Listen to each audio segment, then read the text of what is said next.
Welcome to the Group 1 preview for Royal Randwick this Saturday, brought to you by Top Sport. Feel the excitement. Of course, it is Epsom Day at Randwick. 3 Group 1s. Rail is in a 3-metre position, and we are expecting to be on a good track. This is one of my most favourite days of the year, because not only do you have these 3 Group 1s, I've got to lead up to the Everest, the 2-year-old step out. It is a great day. But we are here for the Group 1 preview, as said. So we're going to start. We're going to go Epsom Metropolitan Flight Stakes. So we'll kick off with the main race of the day. $1.5 million Epsom handicap over 1,600 metres. Favourite currently is Royal Patronage at $5. Chow Wolf is $6. Then there's a few runners at about that $10 to $11 mark. I have Miss Kovalika at $6. Tom Kitten's $11. You're also looking at My Oberon at $12, who's potentially could be a scratching due to that horrendous gate in 21. But we'll kick it off. My selections in this race. I'm going with Royal Patronage, number 2 on top. Really impressed with this horse's first 2 runs in Australia. Thought he was great first up when winning the Tramway over Amelia's Jewel and Kovalika. And then when he missed the kick the other day in the 7 Stakes, it was race over. But I think the way that race has panned out is actually perfect for him coming into this Group 1 over a mile. Third up, he looks set to peak into this race. I'm not worried about barrier 17. Wide gates in Epsoms, or Doncasters for that matter, are not a bad thing. He can roll forward, put himself right on the speed. If he shows the turn of foot that he had at his first Australian start, he is going to be extremely hard to beat. My next pick, and I can't believe I'm doing this, but it seems a few others are with me. Kovalika, number 4, Chris Waller and J-Mac. Barrier 1, just the perfect barrier for this horse, $6 currently. And I know it's Kovalika, and he hasn't won since he won the Queensland Derby, 18 months ago now? But his first up run in the Tramway was fantastic. I thought he could have won at Caulfield a few weeks ago when they decided to scratch and come to this instead. Good trial between runs. You've got Barrier 1 and J-Mac. If Kovalika is ever going to show us something, and after narrowly missing in this race last year, it is going to be this Saturday. If he doesn't, it is absolutely life for Kovalika. Next, my third pick is number 6, Democracy Manifest. Another one for Chris Waller. Karen McAvoy. This horse has just been screaming out for a good gate and his grand final. First 2 runs, he's just got back and absolutely screamed through the line, coming through the Jolie Star race in the Show County and then behind Royal Patronage and Amelia's Jewel. Thought his runs this time in have been fantastic. He looks absolutely set to go third up from a spell. Again, Chris Waller knows how to get horses right in these big Group 1s. In for 4th, number 9, Tom Kitten. Tommy Barrier, barrier 19, does hurt his chances. Probably going to have to go back to near last, you would think, just given his racing pattern. Thought he was great first up when winning at Rose Hill, and then was just okay in a race that really wasn't run to suit in the Bill Ritchie. I think he's going to run a terrific race here, but barrier 19 does hurt his chances just that little bit. All right, let's get to the Flight Stakes. It is the Group 1 over 1,600 metres. It is the fillies that are doing battle here. Of course, Autumn Glow is your favourite. She looks extremely hard to beat. She is $1.60 currently with Top Sport. Snow and May and Lady Shenandoah also at $6. You've got to have Autumn Glow on top. Barrier 3, J-Mac, Chris Waller. She's 3 from 3 to start her career. She's shown that she can sit behind the speed and then sit on speed as she did last start in the T-Rose where J-Mac took luck out of the equation, just rolled forward, bang, put her in the perfect spot. She was too good, running really slick sectionals late there. She's going to be very hard to beat once again. Number 2, Snow and May in for 2nd. Thought she's been really good in her career. When I first saw her at Wagga on debut, I was like, oh, this filly's going to be way better as a 3-year-old. And she's shown, coming back, winning at Newcastle, and then 2nd to Autumn Glow last start, that she has indeed come back a lot better.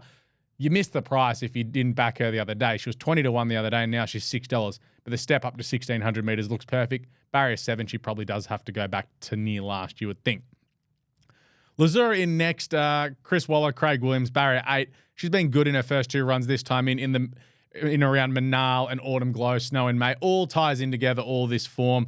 Look, no real knock on her. I think she's that 3rd best. She'll need to run a massive career peak to win this race and have the others regress. She's a very nice filly. She's very consistent, been good in all 4 of her runs. She can run well. And for 4th is Lady Shenandoah. She's the X factor because she comes out of a different form into this. She ran in the Ming Dynasty last start. That was first up from a spell, and she won really well. The step up to 1,600 metres is not going to stop her whatsoever.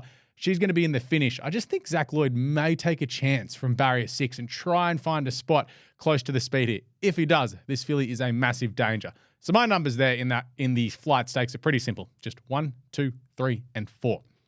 Let's get to the Metropolitan. 2,400 metre Group 1 handicap. Weight scale is a bit funky because Calipour is the top rater at 108, and then you go down to First Light, who's currently on 50 kilos. We have a field of 22.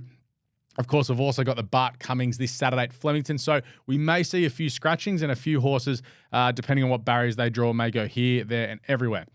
Anyway, on top, I've got number 11, Future History. Actually won the Bart Cummings last year. I thought he's been really working well towards this race. Currently $8.50 with our friends at Top Sport.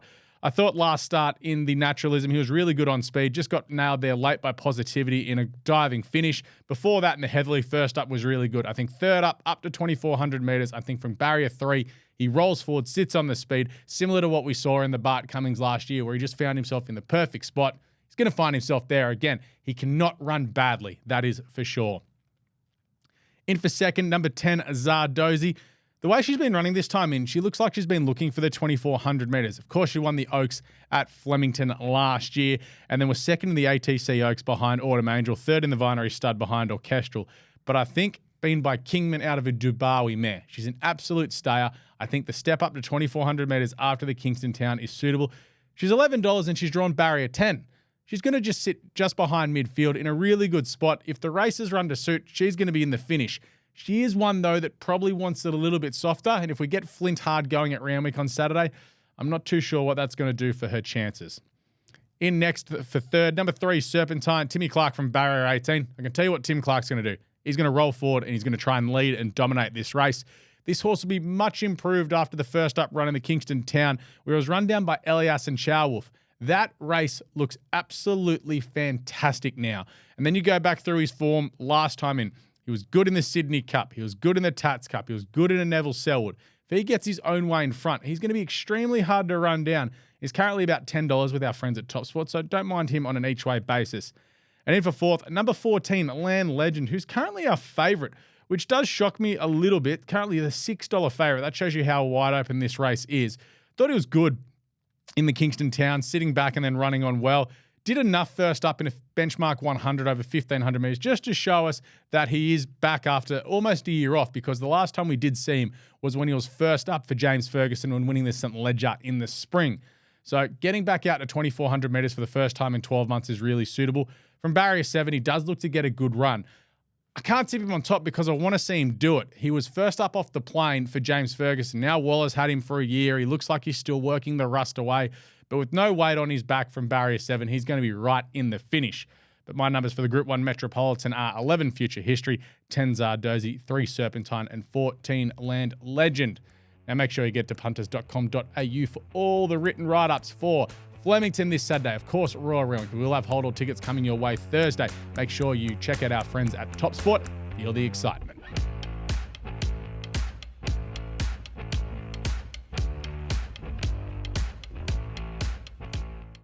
What are you really gambling with?